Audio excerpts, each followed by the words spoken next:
Bien, tal como habíamos comentado, para complementar nuestras clases de la paradiplomacia como una de estas experiencias europeas, ya habiendo explicado lo básico del surgimiento y las características de esta, hoy día tengo el privilegio de contar, y le agradezco desde ya a mi querido colega y amigo Nahuel Odone, que desde Paraguay ha aceptado participar en esta entrevista.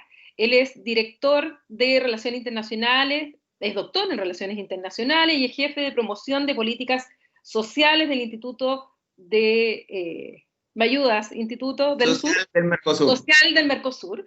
Así es que te agradezco, Nahuel. Con Nahuel nos conocimos justamente sobre el tema para diplomacia en Bilbao, en el País Vasco, hace años atrás, y nos ha visitado en Chile, y ahora te agradezco por esta conversación para que nos ayudes también con nuestros alumnos a entender esta evolución de la paradiplomacia en las relaciones internacionales.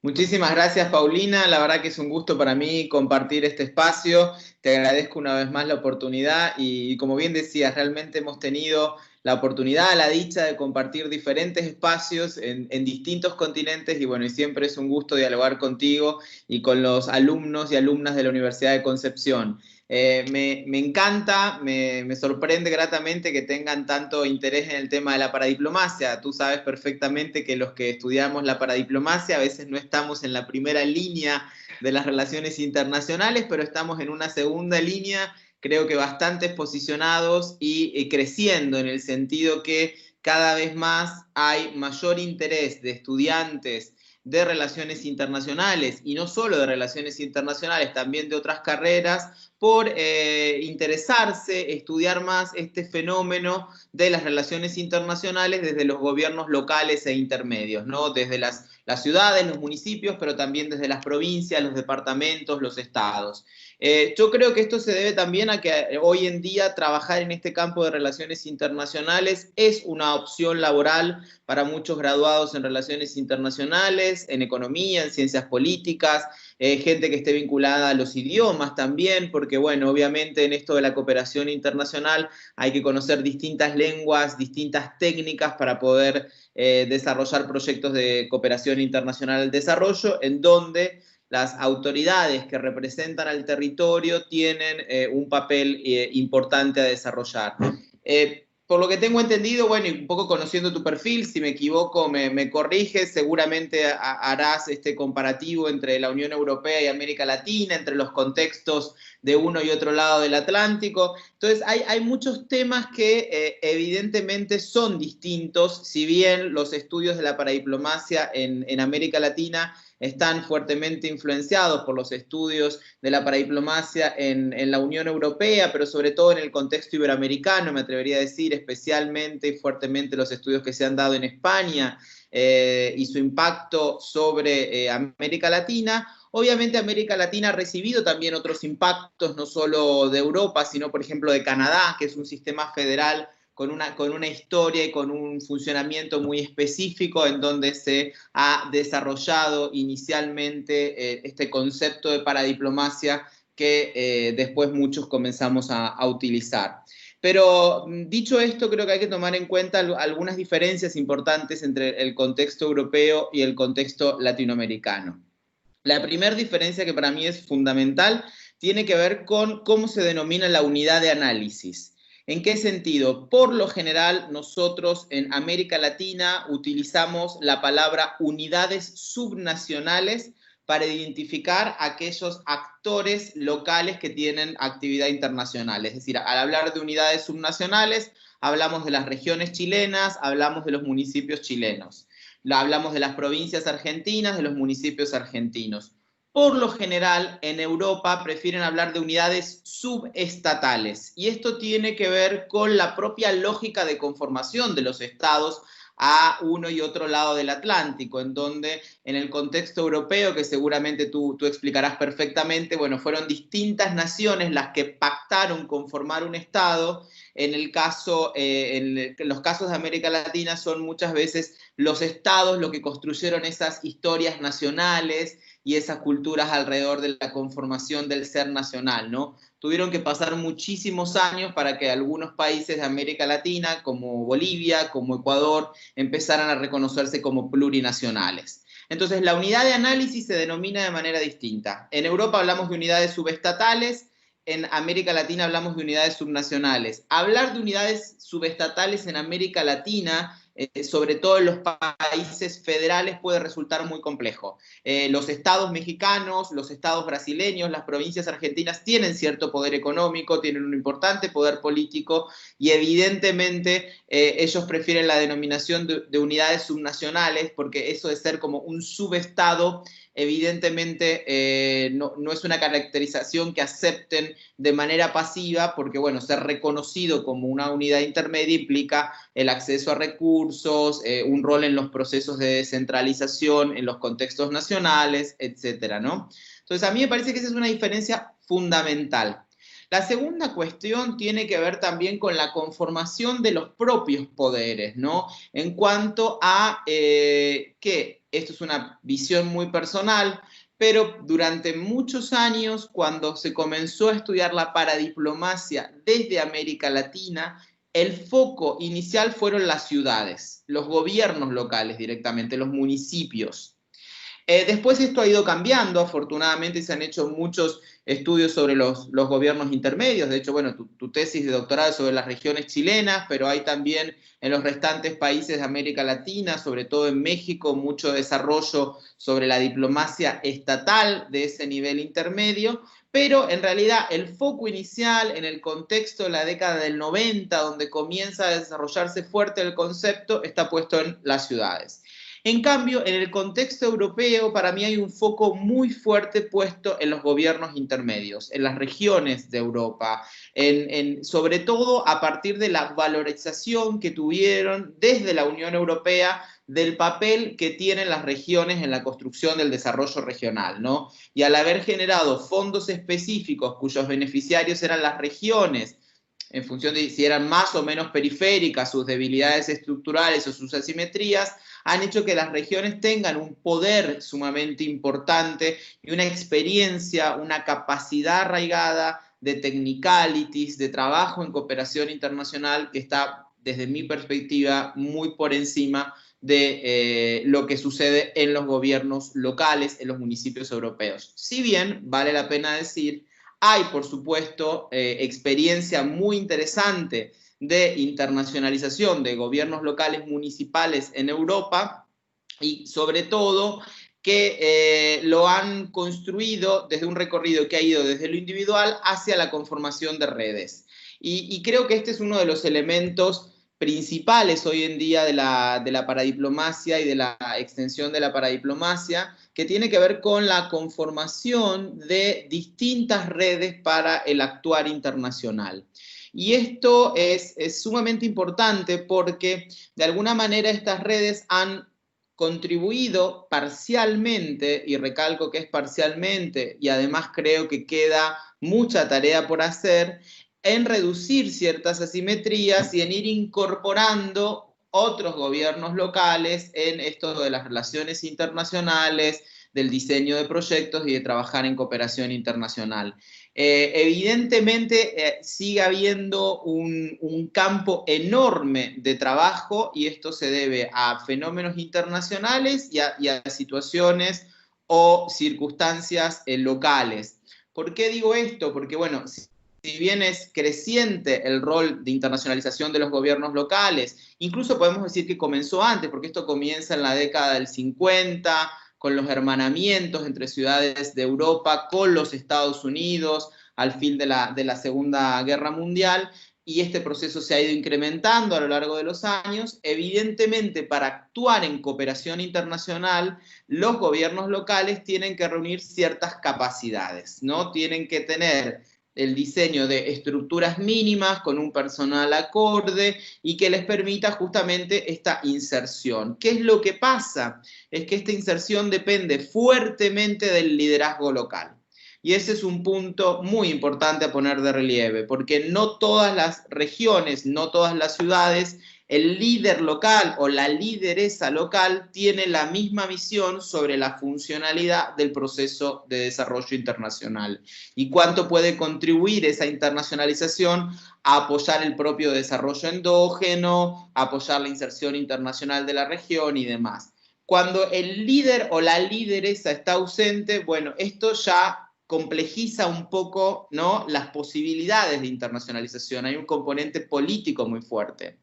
En otras regiones, en algunas regiones, tenés una base económica o una élite económica, a veces también intelectual, que puede apoyar ese proceso de internacionalización.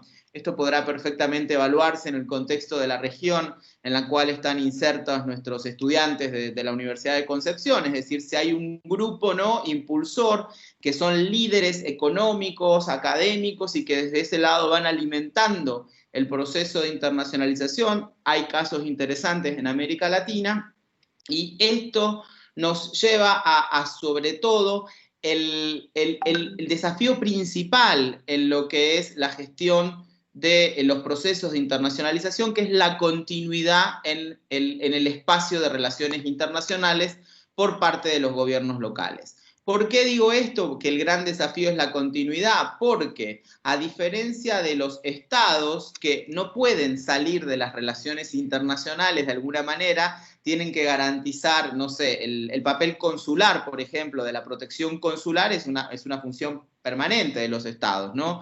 En el caso de los gobiernos locales, de alguna manera optan, ¿no?, por entrar en las relaciones internacionales en temas específicos de su interés, específicos de su competencia. En esto tiene mucho que ver el derecho constitucional, el derecho administrativo de los distintos países, y bueno, y si al entrar en el ámbito de las relaciones internacionales obtienen determinados beneficios y tenés un líder político o una líder político local que realmente ve los beneficios de la cooperación y un grupo económico, una élite intelectual que se alinea en ese proceso, bueno, evidentemente esa trayectoria de internacionalización va a tener más continuidad.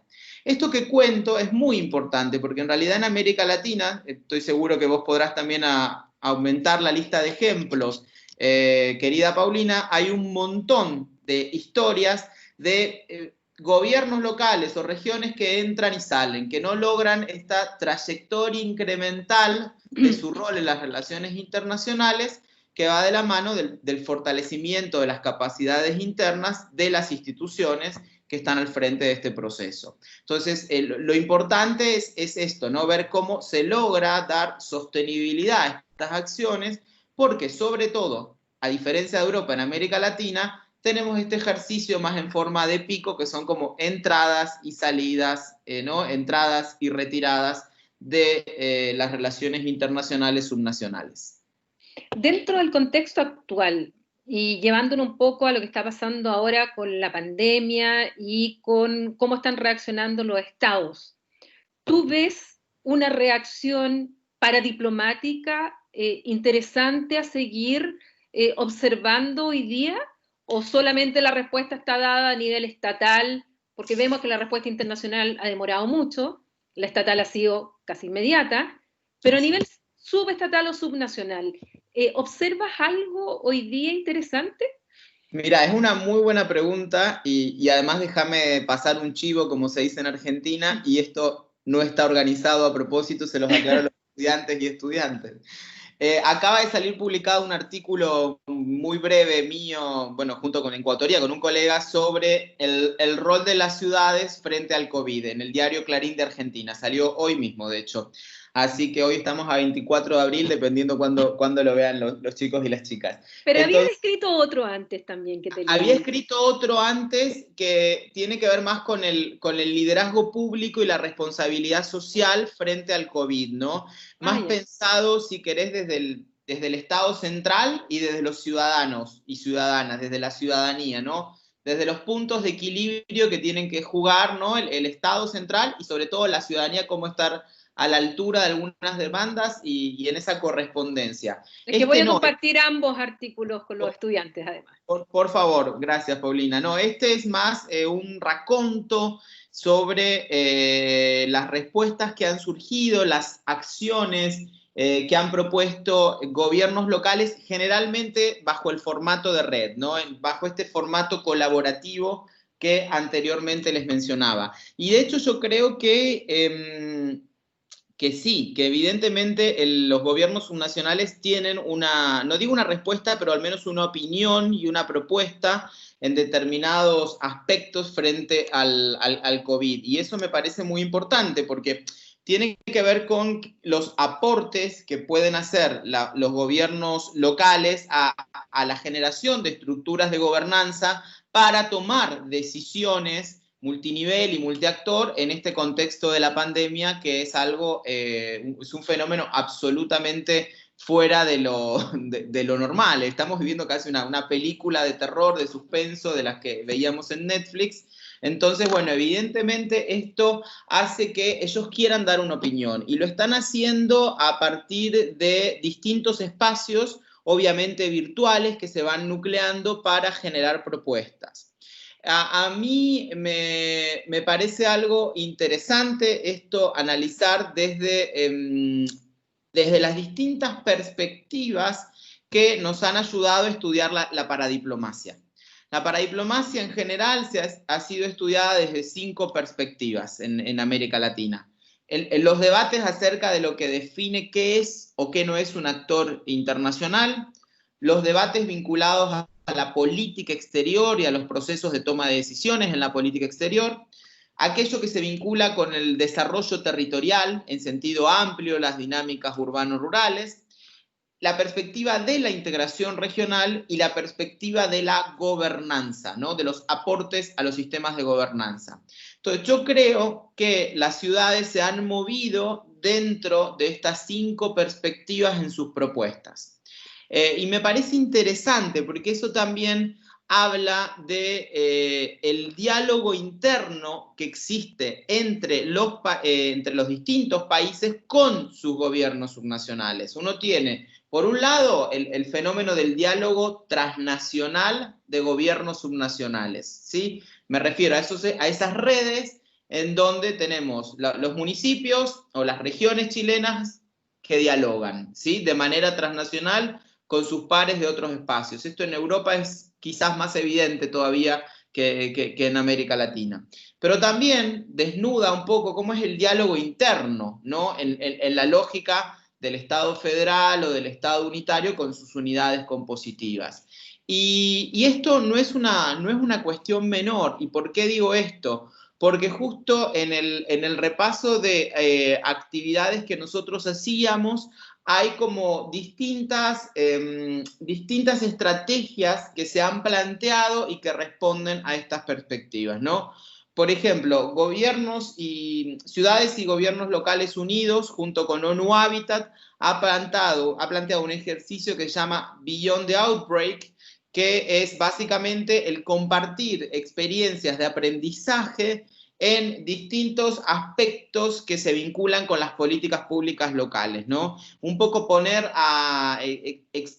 exponer los desafíos que hoy en día enfrentan las políticas públicas locales sobre distintos temas, no solamente salud.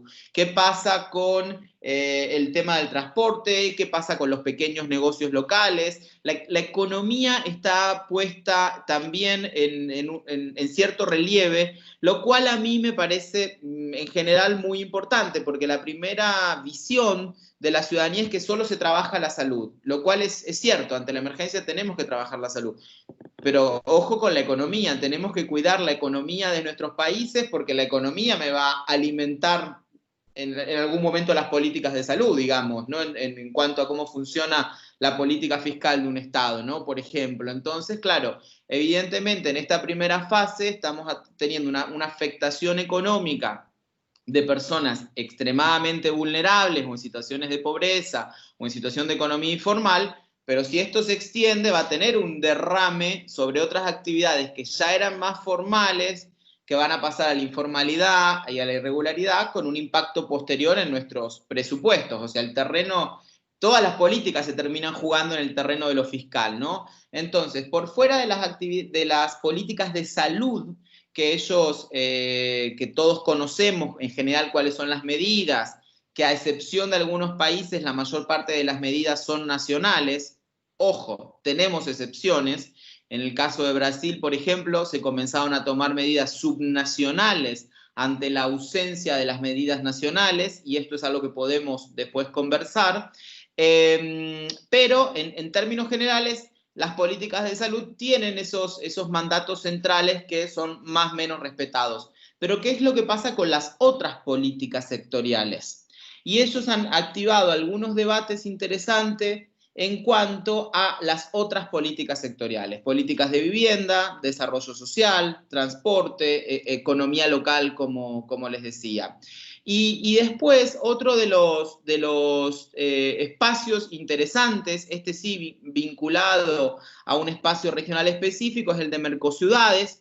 Mercosur es una red de ciudades del Mercosur que no depende institucionalmente del Mercosur, pero que hace lobby sobre las estructuras del Mercosur y lanzó en su sitio web un espacio que se llama Mercociudades Responde a COVID-19, en donde es un espacio para compartir experiencias, orientación de políticas disponibles, cómo buscar información en fuentes oficiales. Esto a mí me parece sumamente importante porque, digamos, la heterogeneidad de los municipios de Chile, de Argentina, de Uruguay, hace que, bueno, muchas veces el acceso a información no sea tan inmediato como creemos o de una manera tan clara. Entonces hay una guía para buscar información que me pareció muy interesante. Y después, bueno, el compartir algunas experiencias. En el ámbito transfronterizo también se han dado algunas experiencias. Tenemos el Comité de Desarrollo de la Cuenca del Río Uruguay, conformado por gobiernos locales de Argentina, Uruguay y Brasil, que han comenzado a compartir información, a planificar un poco algunas políticas frente al brote, a un posible brote de COVID. Son zonas que hoy en día se están viendo afectadas por un brote de dengue, entonces digamos, puede haber una ganancia en conocimientos mutuos, en fortalecimiento de capacidades, trabajar ante el brote del dengue para futuras complicaciones que pueda traer el COVID en la región. Esperemos que así no sea. Y después, en algunos otros espacios, se ha dado mucho en las ciudades más desarrolladas, generalmente europeas, mucha colaboración público-privada con algunas experiencias interesantes, ¿no? Por ejemplo, en Barcelona desde el municipio se está buscando fortalecer el ecosistema científico local para ver de qué manera el ecosistema científico local puede hacer aportes a los avances en las investigaciones sobre COVID, ¿no? O, por ejemplo, muchas ciudades que tienen los Fab Lab o los laboratorios tecnológicos para, no sé, con impresoras 3D, por ejemplo, empezaron a articularse también con el sector empresarial para generar máscaras de protección facial impresas de manera 3D en los propios municipios. Y estas son prácticas que al mismo tiempo, bueno, se han ido extendiendo, ¿no?, entre los distintos municipios. Por último, algunas redes están haciendo un ejercicio que a mí también me parece sumamente interesante, por ejemplo, la red C40, que tiene que ver con empezar a pensar el día después, ¿no? Bueno, ¿qué va a pasar? Y a mí me parece que esa es una discusión clave, pensar en el día después. ¿Por qué? Porque evidentemente, apartándome de cierto idealismo, ¿no?, que yo quiero ser un poco crítico, no me considero una persona pesimista, pero yo no sé cuán distinto va a ser el día después en relación con las desigualdades que teníamos el día anterior y con los desafíos de heterogeneidad estructural de nuestras economías, etcétera. Pero sí creo que, por ejemplo, van a cambiar algunas dinámicas institucionales, de pensar las escalas de ciudades, de pensar las áreas metropolitanas frente a posibles brotes de la pandemia, de cómo se va a vivir la autonomía municipal en algunos países, de cómo pensar recaudaciones económicas distintas frente al constreñimiento de algunos sectores o de algunas actividades económicas. Yo creo que evidentemente en esas discusiones sí va a haber un impacto y que se va a traducir en cómo se hacen las políticas públicas, ¿no?, en la hechura de las políticas públicas. Claro, esto va a depender mucho en cada uno de los países, digamos, en cuánta coordinación y diálogo multinivel hubo entre el gobierno central y las unidades subnacionales, unidades subestatales, cuánto consenso hubo alrededor de las medidas. Yo, por lo general, me da la sensación que no puede convertirse la pandemia COVID en un tema de política interna, de pelea con la oposición, de pelea con los gobernadores o quienes tienen un color político distinto. No es el momento de ese tipo de peleas, me da la sensación. Estamos frente a un brote casi único, por lo menos para todos los que estamos viviendo, ¿no? Hoy en día, en cuanto a la dimensión de nuestra vida. Y evidentemente me parece que es un momento más de construcción de consensos y de cooperación.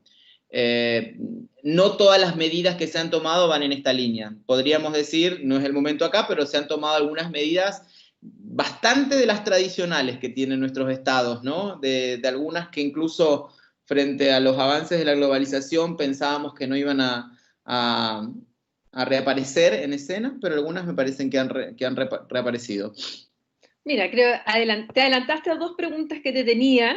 Perdón. Una era justamente que nos hablaras, y ya lo hiciste, respecto a Mercociudades, y qué vinculación tenía con el Mercosur y qué estaba haciendo ahora, y que lo respondiste muy bien, y lo explicaste muy bien. Y lo segundo era un poco esto de qué esperamos a futuro, más aún pensando en que, coincido contigo, que puede que por un lado haya hay una gran incertidumbre que va a pasar en el pospandemia, partiendo de la base que no sabemos, todavía no tenemos todos los elementos de análisis como para poder ir trazando un camino. Pero dentro de esos escenarios, y un poco observando lo que están haciendo los estados, por un lado uno puede ver que hay un reforzamiento de unas tendencias que ya venían, o sea, de crisis del multilateralismo, de un repliegue de los estados, de la idea de nuevo este nacionalismo en sentidos más tradicionales del siglo XIX, y en ese reforzamiento del Estado-Nación por sobre procesos regionales, por sobre procesos, ya lo vemos en la Unión Europea o la misma crítica en las Naciones Unidas. Entonces, si este fuera el escenario, que hubiera un reforzamiento justamente del Estado, desde el punto de vista internacional vamos a ver un efecto, pero desde el punto de vista interno, incluso en aquellos estados que son bastante federados, que sus estados federados tienen muchas competencias. Muchas. ¿No habrá también una tendencia o algo que podrá llevar a los estados a centralizar muchas de estas competencias? Y tal vez también por ahí vamos a ver un proceso, tal vez que no solamente desde el punto de vista internacional vamos a ver el multilateralismo en cuestión, sino que desde el punto de vista interno también veamos la federalización de los estados también en cuestionamiento, y algunos se aprovechen incluso para recentralizar, no solamente renacionalizar competencias, sino que recentralizar competencias. Mira, me parece una pregunta buenísima y extremadamente compleja de responder, porque hay como muchas verdades o micro verdades que se pueden ir concatenando en lo que vos decís. Yo creo que en ese sentido sí van a haber cambios importantes. Estoy casi seguro y espero que los haya.